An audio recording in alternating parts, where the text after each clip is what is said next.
I'm going to try not to get too carried away because I expect the Cleveland Browns to select Shedeur Sanders with the first pick in today's second round of the NFL draft.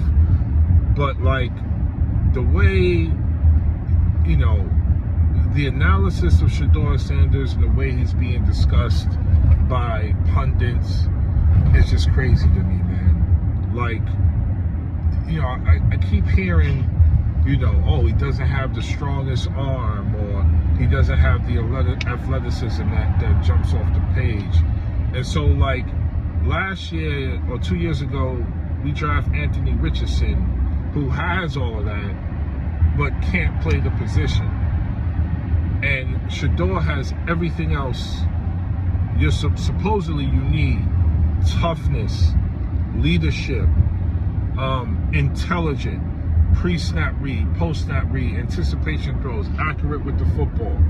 He has all of that, but we don't draft him. And like throughout my life, I've seen, you know, teams draft people like Josh Rosen and Brady Quinn and like wild people. And we've seen quarterbacks who don't have athleticism that jumps off the page. Like, listen, I know the league has changed, whatever, cool, like, I get all that.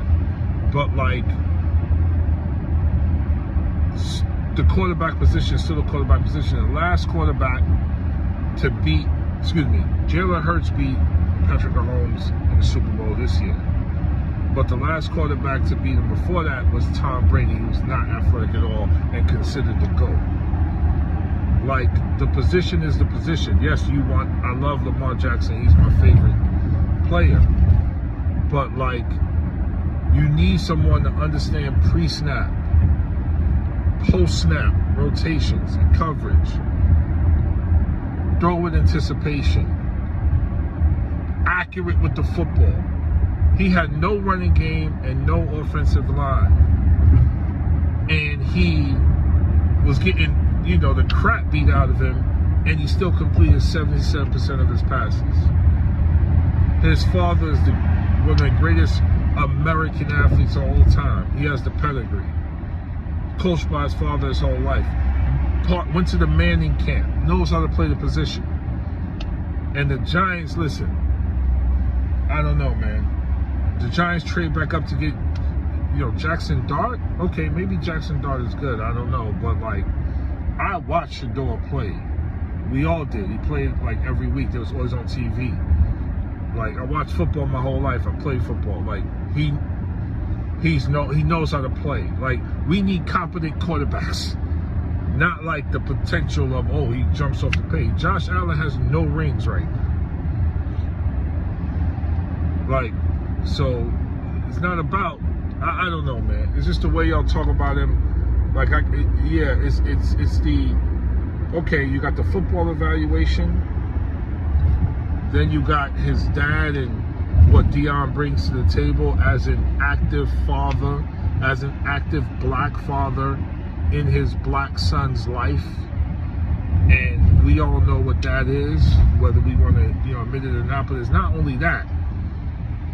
It's the way Shedeur dresses, it's the way he talks, and it's his culture, in my opinion.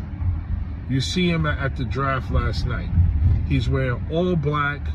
He got the ill chain on, and he talks like a rapper.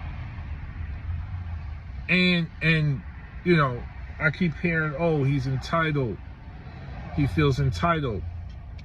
I don't know. It's like entitled. So like these white boys that came before him don't feel entitled. Eli Manning, Archie Manning, when they said he don't want to play for San Diego, don't draft me. That's not entitlement, but that was acceptable. That was okay for him to do that. But Shedeur is not entitled. Shedeur is just tired of being, and I don't know Shedeur, so let me not, you know, whatever. But I've been in those spaces before. I've been in those spaces. A lot of people don't know I did some work with the NFL at the Combine before, back in the days, way back in the days. But like, I've been in spaces like that in education and politics and in sports. He's tired of being poked and prodded at every step of the process, answering the same questions a million times, poked and prodded. What a lot of these GMs, and not just the GMs, the scouts, the people involved in these evaluations and the drafts and all that, a lot of those people, they want you as a player to submit to them in the process, whether consciously or subconsciously. They want you to submit. They want to feel like you've submitted to them. You know, that's what they want. And Shedeur, you know, I saw one interview with Louis Riddick, you know, and Field Yates during his pro day, and he was, I could just tell by his body language, he was just like, man, you know, all I need is an opportunity. You know what I'm saying? Like, all I need is an opportunity. And like, what, you know, what do you think is the best, you know, are the top #1 traits for a quarterback? Don't I have all those? Like, he's just tired of answering the same questions over and over and over again, and submitting to the process, and submitting to, like, you know, yes sir, no sir, yes man, no man. And I'm not saying you shouldn't be that way, but like, come on, man. So, you know, this is a,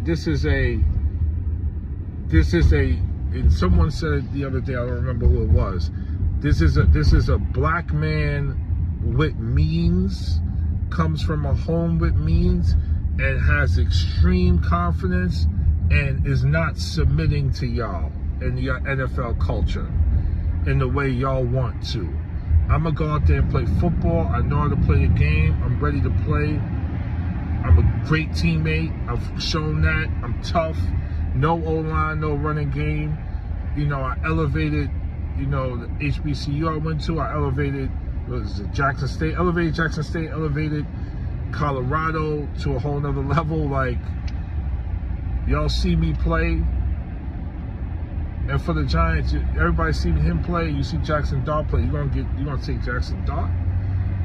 Let's see, but see, this is like where, you know, you have so Brian Dable and Lane Kiffin, they cool.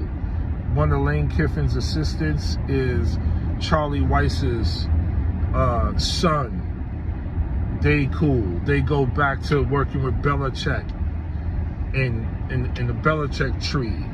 So they all talk to each other, and they're all raving probably about how great this dude Jackson Dart is. Listen, I wish him well. You know, my instinct is, you know, I don't know, we'll see, but like, they got their network, they got their crew, and they made this decision. You know what I mean? That's what happened. And so, you know, and so here we are, man. But we'll see. I think Shedeur's gonna go #1 to Cleveland today, tonight, in the second round. If Cleveland is smart, they'll do that, and I think Cleveland's gonna have a hell of a player. I don't agree with what Cleveland did, trading. I mean, they got a haul for him, but you traded away a pick to get a blue chip in Travis Hunter. And then you picked the D tackle, I forget from what team, and you don't get Genty. So there was 3 blue chips: Travis Hunter, Abdul Carter, and Genty. You had the #2 pick. You don't get none of those 3, but you do get more picks. So we'll see. I don't know. These teams be bugging. Listen, it's always an inexact science. Teams screw this up all the time.